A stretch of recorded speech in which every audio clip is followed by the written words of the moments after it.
Greetings, everyone. I am Dr. Wolf, and I just saw She's All Yak.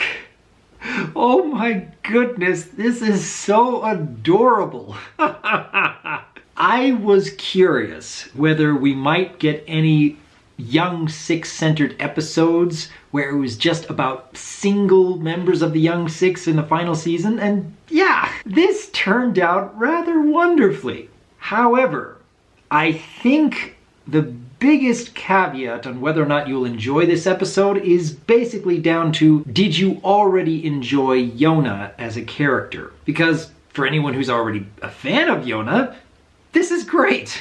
This works really well because it really plays to her strengths and even her weaknesses. However, if you're not a fan of Yona already going into this, then there really isn't that much that'll keep you invested. It'll really grab you. It'll make you want to go back and watch it again. Because honestly, you can see the ending coming from a mile away. You can see the lesson coming from a mile away. And that's not necessarily a bad thing. It's just, it makes everything very predictable.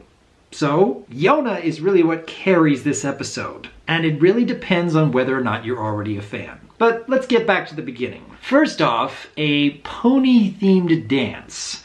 And yeah, it's interesting to see that Sandbar decides that Yona is the one that he wants to go to the dance with. I can tell the shippers are going to have a field day with this. Oh, goodness. But yeah, it's a cute way to start. And yes, it's interesting to see Yona attempting to put aside everything that she knows in order to try to fit in. There's a lot you can unpack with that. How many stories revolve around a character wanting to fit in because they feel they stand out too much, or because they want to feel as though they belong? That can relate to a lot of people, not just kids, but adults well into old age even. This kind of story will never reach a point where it's no longer relevant for people. What I was hoping for going into this, I was expecting the MLP staff to throw us just one curveball in the story. One way of looking at this particular setup and the eventual lesson in a new light. And we never quite got that. This has been done I don't know how many times in TV, in movies, in books, in comics. We've seen it so many times before. With that said, I particularly enjoyed it because it is referencing My Fair Lady quite a bit here. First of all, putting the Brussels sprouts in your mouth and learning to talk through them. Goodness, it's much like with the original movie and putting the marbles in your mouth. How kind of you to invite me to tea. Again, I found it absolutely adorable how Yona is trying so hard, and yes, it's so awkward, but it's enjoyably awkward. Even to the point of learning to dance, and yeah, Fluttershy, that looks more like a twister board than a dance chart. But I do very much appreciate that every member of the main six are putting in their 2 cents, so to speak. What makes it a little bit better is that not only Yona is learning to enjoy herself for who she is, the way Sandbar puts it so eloquently, but also that the rest of the main six all admit, even though they were trying to show Yona how to have fun, they didn't take into account exactly what made her unique. Now, Rarity in particular, I would have thought that she would have embraced what made Yona unique. She's very good at that, or at least so I thought. But she didn't choose a dress based on earthy tones, and goodness, when everything falls apart at the dance, she calls it a yakcident? That's a little harsh.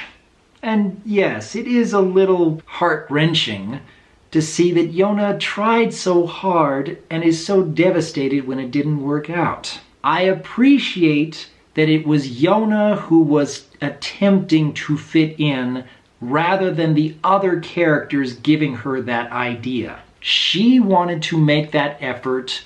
She went off to Rarity, and she was putting in so much work making all of these things happen. The story is much stronger that way. And when Sandbar comes to visit Yona, after she's felt so devastated and after feeling like she needs to be alone, and can Sandbar bring Yona's food and water? Again, it's adorable. Even to the point where Sandbar is helping Yona to build up her own courage again and bring her back to the dance. It's adorable. How they get a trophy in the end. How all the other ponies want to learn the way Yona dances. It's really schmaltzy. It kind of took away from the enjoyment that I had towards the end because everything is so over-the-top predictable. And yeah, I would have preferred if there's more compromise, that Yona understands more about herself, and yet the rest of the ponies understand a little bit more about Yona, rather than going all the way, oh, we want to do everything that Yona does because that's so cool. It's a little over the top. And I can understand if that's kind of a deal breaker for some people. Like I said before, Yona is key to how much you will enjoy this. If you're a fan, it's great. If not, I can understand why it really doesn't stand out. Honestly though, I had a lot of fun. Given that I was part of a My Fair Lady production back in high school, I had that much more fun because of all those references. By Celestia, I think she's got it. I think she's got it. I would have loved to see Rarity break into song right there. The first song fit right in. That was actually really nice. We even got a few seconds of seeing Yona as a pony. So I guarantee there's going to be a ton of fan art of just those few seconds. But yeah, I think this might have actually worked a little bit better if you went all the way making it a musical episode, but I can absolutely understand why that much more work for pretty much a slice of life story is probably not worth the effort. But yeah, I think I will remember Yona sad. Yona sings sad song. Oh goodness, that got me a little bit right here. I appreciate the emotion. I appreciate it was the effort on Yona's part combined with the rest of the main six encouraging her to have fun. I appreciate that Yona is trying to bring forth her own culture, what she grew up with. Something like tree root stew, extra fiber. I wouldn't be one bit surprised if that's exactly the kind of meal that yaks have on a regular basis. And yes, I can appreciate that she did accomplish quite a lot in just those few days. Learning to talk so eloquently, so proper. And yes, even learning to make cupcakes the way Pinky taught her to do. I was really taken aback when Yona first arrived with that ridiculous hair and that overly complicated dress. You knew that was coming, and you know it was intentionally awkward, and yet I can't stop laughing. It's just fun because Yona is so adorable as a character. The way she's switching between her own voice and this eloquent voice, and I just had so much fun seeing that Yona was trying so hard and having so much fun with it. And yeah, when it all breaks down, the emotion works. The emotion hits. I don't know if there's a lot of people out there who will go back and watch this episode more than once. I very much appreciated it, but I can completely understand why many other people might not. The lesson is predictable.